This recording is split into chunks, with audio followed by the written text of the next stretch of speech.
Tina Peters has been imprisoned for 447 days. This is as of December 28th, 2025. This article is Google censors Tina Peters article on Christmas Day. Tina Peters spent her Christmas Day in prison in Colorado. Despite having committed no crimes in her role as the elections head in Mesa County, Peters sits in prison. Despite being pardoned by President Trump, Peters sits in prison. Tina Peters was performing her duties as the head of elections in Mesa County, Colorado, when she backed up election files before an upgrade mandated by the Secretary of State, Jena Griswold. When the results from before the upgrade were compared to the results after the upgrade, Tina found out that they differed. This was why she had to be imprisoned. After facing a kangaroo court in Colorado, backed by federal operators like Chris Wray and Merrick Garland, Tina was sent to prison for 9 years. Despite being recently pardoned by President Trump, Tina Peters remains in prison. This is not the case with gangbanger, wife-beater, human trafficker Kilmar Abrego Garcia. He was deported and brought back by the courts. After a long story of the far-left judges fighting to keep him in this country and out of prison, Garcia was allowed to spend Christmas with his family. Here is what we shared. Let's face it, if Tina Peters had the criminal history of the Maryland dad, as the MSM calls him, mainstream media, however, no mention about Tina being a Gold Star mom, she probably wouldn't even be in prison now. The facts are that Garcia is a gangbanger, as noted by the Department of Homeland Security, and Tina never even had a parking ticket.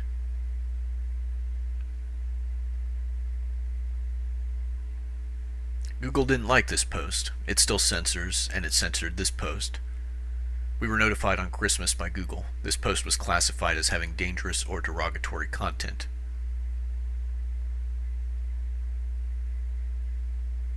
As seen here in this little screenshot snippet. Google's an interesting organization. Google, or really all the companies under the Alphabet umbrella, they exist and are being used for purposes of societal control and societal molding, pushing propaganda, and maintaining the status quo for certain people in this country. This little screen cap snippet is actually from Google's internal guidance and documents about material that they consider to be harmful. This is a particular discussion of YMYL content, which means your money or your life content that could, in theory, affect the financial well-being or the health or life of users. And under the YMYL guidance, we have a section that says government, civics, and society, topics that could negatively impact groups of people, issues of public interest, trust in public institutions, election and voting information, and any other informational topics about government, civics, or society that impacts people's lives. So on the surface, this just seems to suggest that Google will attempt to maintain the consensus view and the status quo, but the reality is that this policy on the part of Google prevents and discourages people on their platforms to speak up about corruption, fraud, abuse of power, and criminal activity going on within governmental institutions. This might seem like a good thing to protect societal order and the status quo, but in actuality it prevents people from putting a spotlight on crime, corruption, fraud, election tampering, and other things of that nature. Google is not a good company. It is part of an empire of evil. This is just a little side note in this video, but I want to mention it because it is important. What does Alphabet own? They own Android, they own YouTube, they own Google, they own Nest. Really just, they own a whole bunch of tools of societal manipulation and control. We all know that YouTube is a highly manipulated, controlled, and censored platform. Just recently I had a video that was at first blocked by Google and then deleted, and I got another community strike. That same video is up on BitChute.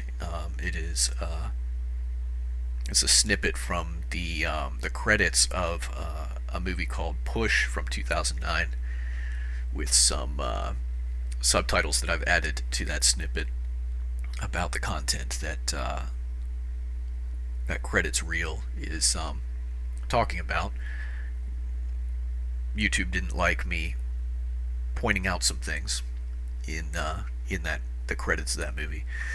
Anyway, moving on, there are many different companies under the Alphabet umbrella, Google and YouTube being one of them. But these companies that they own are being used for pushing propaganda and controlling the narrative of society and societal molding, but also for things like information gathering. We're seeing that some of the companies that Google is acquiring, like Nest or Fitbit, can be used to gather information on users. We've seen stories and information about how Fitbit and other GPS location data can be used to make broad inferences about the activities of governments and major world players. For example, several CIA bases and secret facilities were exposed when Fitbit and other, well, not necessarily Fitbit brand in particular, but GPS data from various wearables and sports watches and physical activity tracking type apps and devices were made public, and that actually revealed that there are some places in remote locations that have a bunch of exercise data coming through on these platforms via GPS data, and there shouldn't be anyone living in those areas. So there was a CIA base in Southeast Asia that was exposed. There were several facilities in Antarctica that were exposed. Being able to gather GPS information on users is actually a really useful and powerful tool for a number of things, especially if the establishment is trying to locate an individual or what have you, or gather data on societal trends and other things. And then Nest Labs, obviously you're just letting the enemy right into your home if you have any kind of connected smart devices in your home. These things are there was just an article I saw recently about how these flock cameras that are used for, I think municipalities use them for like traffic control and seeing what traffic flows are like and stuff, but it was found out that it's really easy to compromise these cameras and devices, and just anybody can be logging in and seeing the feeds on these cameras. Same thing with the Nest stuff. There are just all manner of vulnerabilities and weak spots in these systems, and they're extremely useful for being able to spy on people and being able to harvest data. And we know that Google is now moving into the phone business, making their own phones, partnering with phone manufacturers and cellular providers and so forth. Again, it's just more societal control and information gathering. Google is not a good guy for, and you might say, well, John, why are you on YouTube? I'm on YouTube because for the moment it's still a very useful platform for getting stuff out there, even though it is highly controlled and suppressed. But there is going to come a day where it outlives its usefulness, and the net negatives outweigh the net positives, and that's just the way it's going to end up being. But anyway, let's get back to Tina Peters. The imprisonment of Tina Peters is a warning to us all. America is not fractured because of partisanship. That explanation is too shallow and false. The country is in turmoil because it is in the middle of a regime-level conflict over who governs and who obeys. The real war is authoritarian power versus individual sovereignty. Everything else, left versus right, red versus blue, progressive versus conservative, is camouflaged layered over that deeper struggle. Why Tina Peters matters. Tina Peters is not a sideshow, she is the point. Peters served as a county clerk in Colorado with a legal duty to preserve election records. When she was informed that the election system was to be updated through a trusted build, she created a backup. Her concern was simple: once the data is destroyed, accountability becomes impossible. For this, she was charged, convicted, and sentenced to 9 years in prison. Tina Peters is 70 years old. She's a widow. She's a cancer survivor. She is a Gold Star mother who lost her Navy SEAL son in service to this country.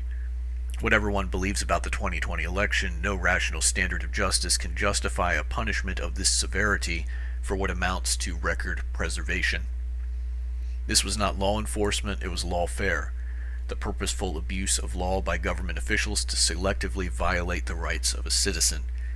The message is unmistakable: challenge our exercise of the system, even at the most local level, and the full weight of the state will be brought down upon you.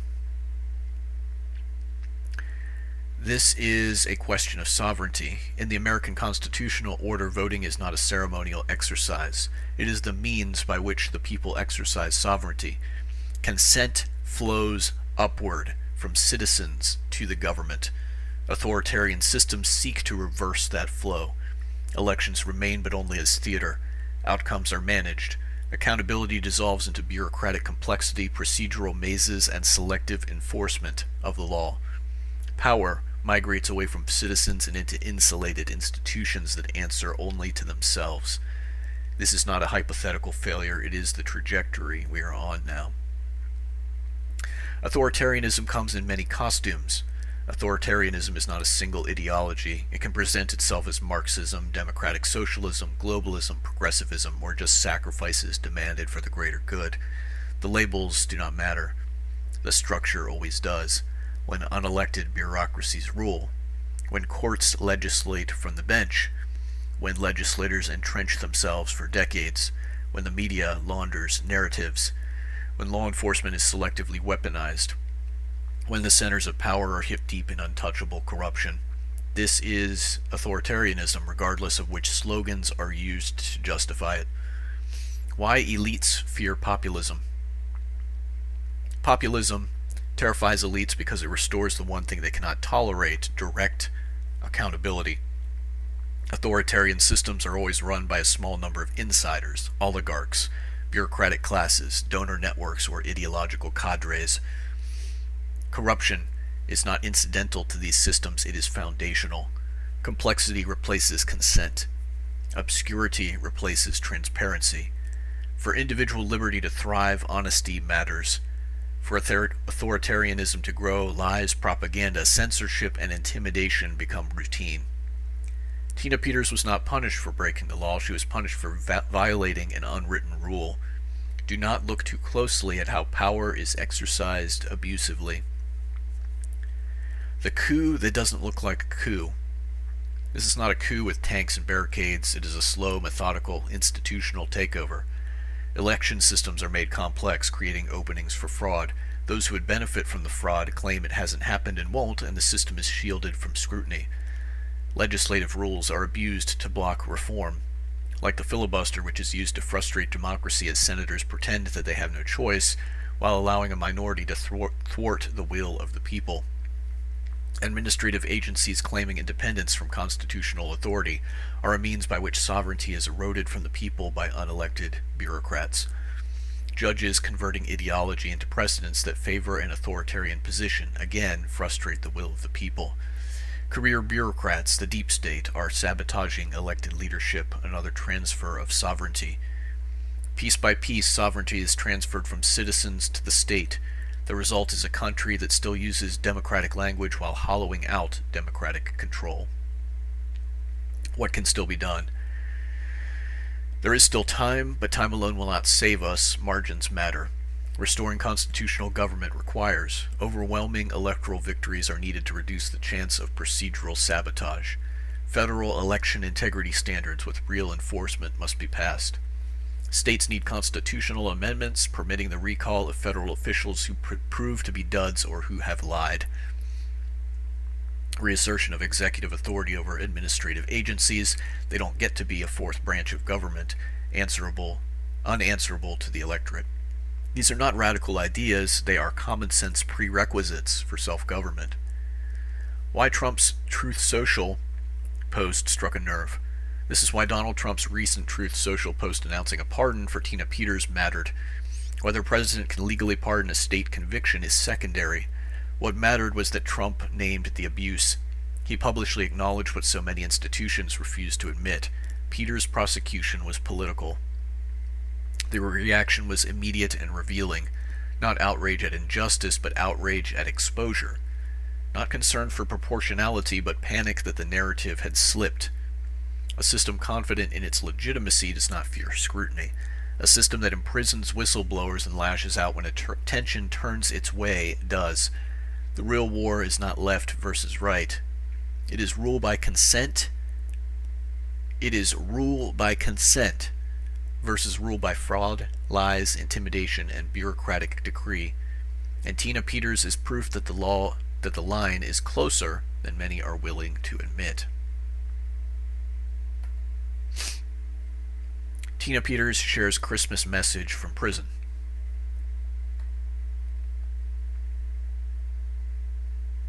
As I sit here alone in my cell on Christmas Eve, I'm reminded of all the wonderful past holidays with friends and family. Like most, I was totally unaware of so many like me who live in the reality of prison away from their loved ones in a harsh environment like this. Some people live life safe, hoping to avoid the pain of loss and hardship. They never learn to truly live and don't value freedom and liberty. This prison and those in it are becoming hopeful. They see the courage only God can give me and come up to introduce themselves or yell my name across the yard or chow hall. I blush and tap my heart. Their lives matter. As a business owner for 32 years, when I decided to run for Mesa County Clerk, my experience told me I can fix those wait times at the DMV. I never expected that as an elected official, because I said yes to God, He would use me to reveal the most egregious secret of all time, the theft of your voice and the theft of your vote. I'm here because I had to be punished and made an example of. They couldn't scare me to retract what I said and forget what I saw. I wouldn't give in, back down, or give up. Even here and now, through you, I continue to speak out and call out those that do wrong. You must continue to stand strong. Now is the time. As these criminals continue to be exposed, we will need good and honest Americans ready to stand up and take their places in government. Get prepared and study up to be ready to run your own government. Strive to become the next leaders this country will surely need as dominoes continue to fall. Thank you, Mr. President, for my pardon. We all love and admire you for your bravery and willingness to stand up to evil regardless of the cost. Today we are grateful most of all for the birth of our Lord Jesus Christ, for God choosing a man like our great president to run this country, and for people like all of you who are willing to step up and fill the gaps. Pray the Lord will see fit to have me complete this mission and leave this awful place very soon. I want to move on to restoring our elections before the midterms. Please remember those that are incarcerated. There is a plan to fix this corrupt system and bring freedom, lasting freedom to the captives.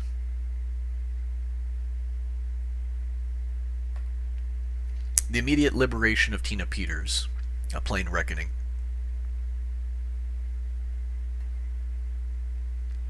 David Clements shared the reality that it is well within President Trump's rights to go to the prison that houses Tina Peters and get her out of there.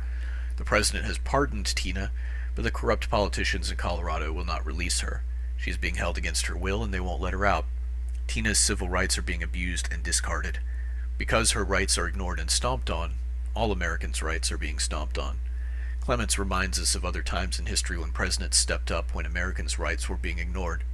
Lincoln stood up against the Confederates and for those wrongly enslaved in America. During the civil rights unrest in the 1950s and 60s, both Eisenhower and Kennedy stood up against rogue states and protected American civil rights. Clements shared this video in the clip below. President Dwight D. Eisenhower at Little Rock in 1957.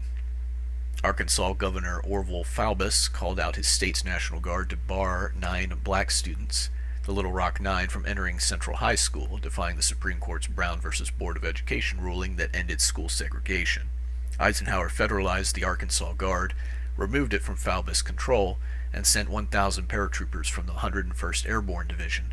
Federal troops escorted the students past hostile crowds and local police who had failed to maintain order, directly overriding state resistance.